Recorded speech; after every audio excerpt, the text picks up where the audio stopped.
Narito na po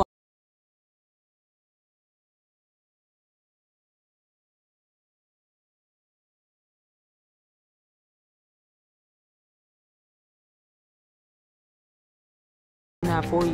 Talagang pinatunayan lang talaga natin na mahal natin ang isa't isa. Hanggang sa nakita nga ni Napoy itong kwintas, no, sabi ni Diana, ito na lamang yung tayong alas na meron ako na nagpapaalala kung sino talaga ako. Sabi naman ni Napoy, bawal to, hindi to pwede mangyari.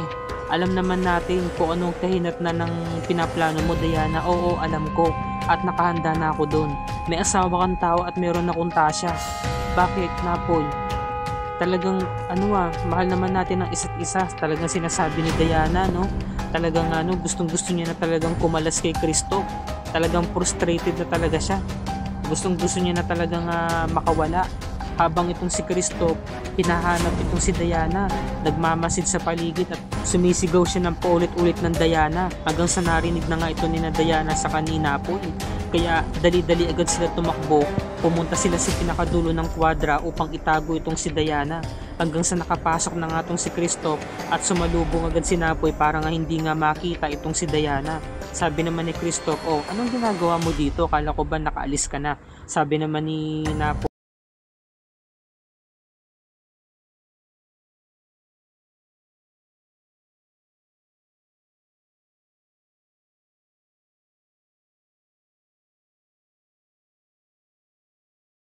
Napoy.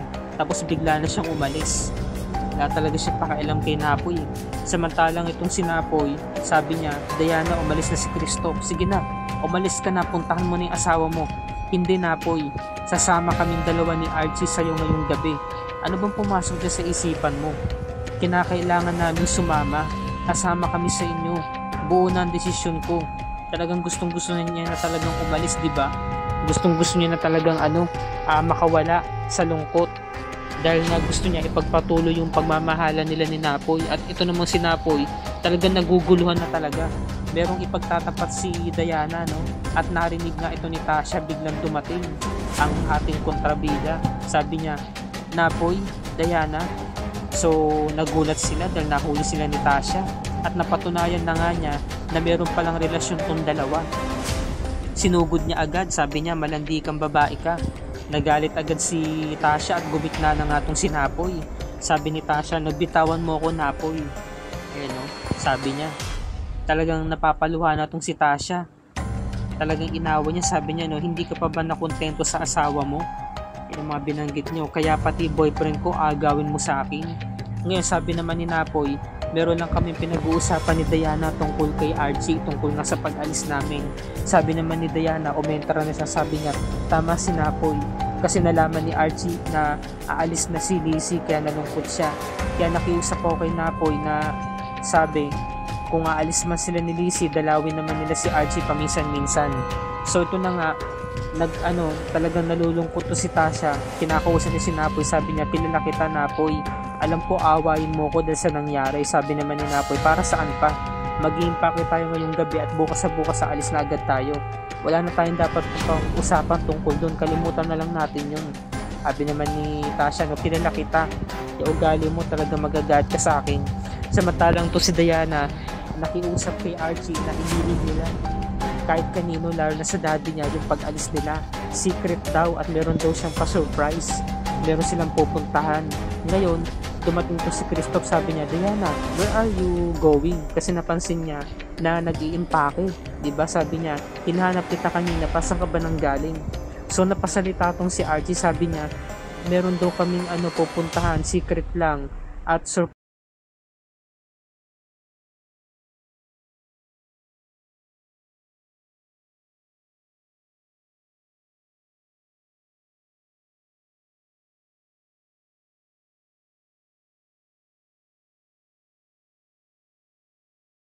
Jenny, sabi naman ni Jenny, dalagang Pilipina kaya ako, no? Akala ba sa akin is to get?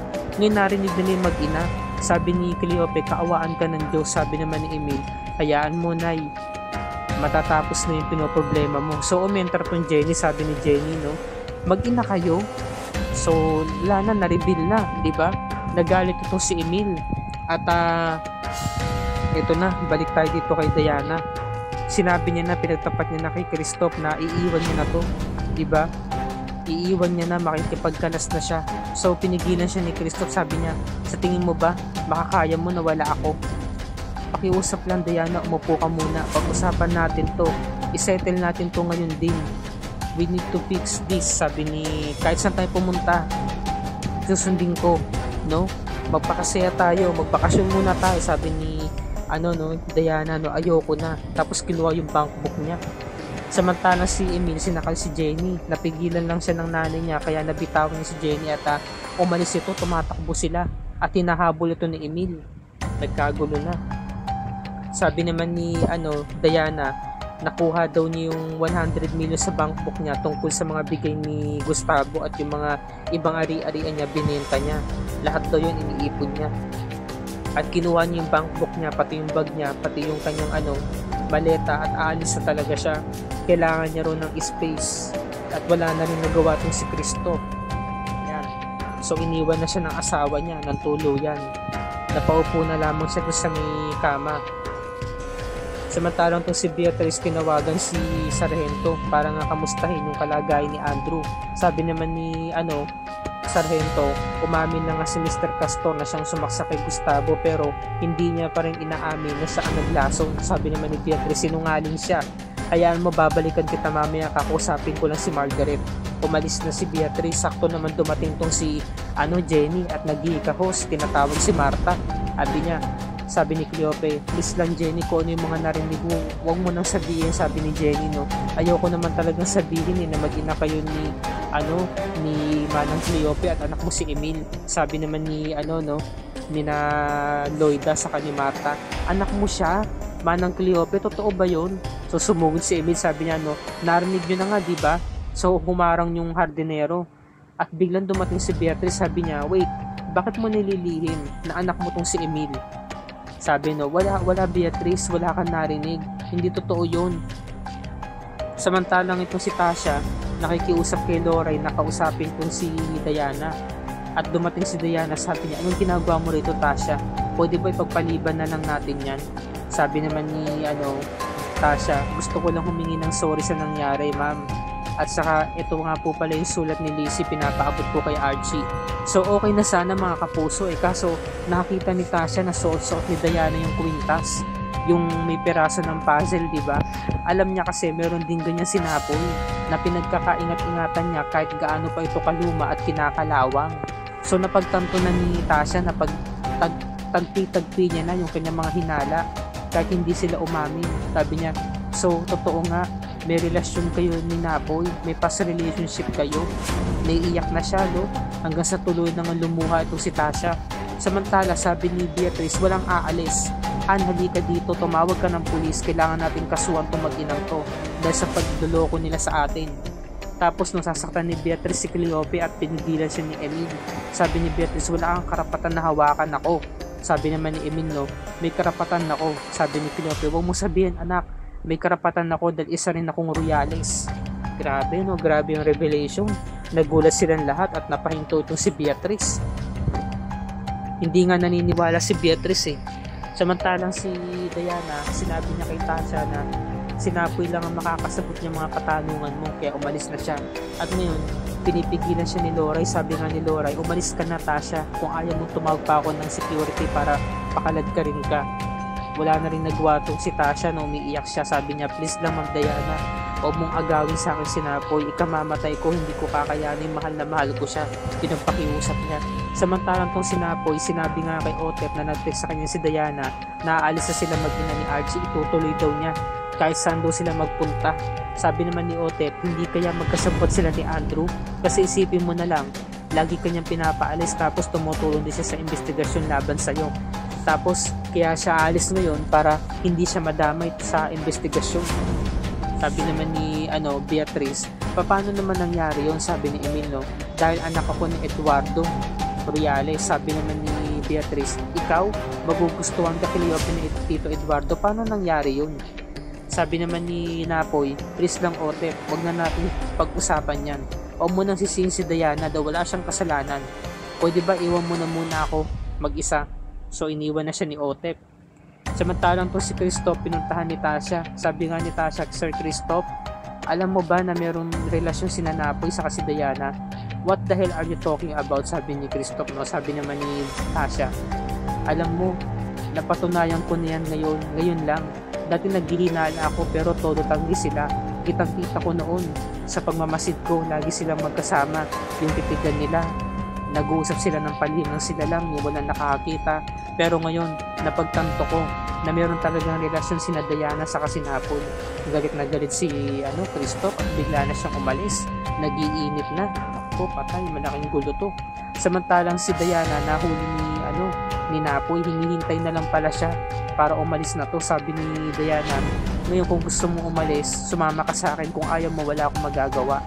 Sumama ka na sa akin, sabi ni Napoy. Ano bang pumasok sa isipan mo at gagawin mo talaga to, talagang itutuloy mo? Siya nga pala, kasabot ka ba ni Andrew? Sabi naman ni Diana, of course not. Alam mo, matagal ko na itong pinaplano na alis talaga ako. Saka gagawin ko to dahil kagustuhan ko. Sabi naman ni Cleope, dahil ginahasa ako ni Sir Eduardo, kaya naging anak namin si Emil. So napag-isipan ni Beatrice na kung sinabi ni Andrew na hindi siya ang naglason kay Dad, so ibig sabihin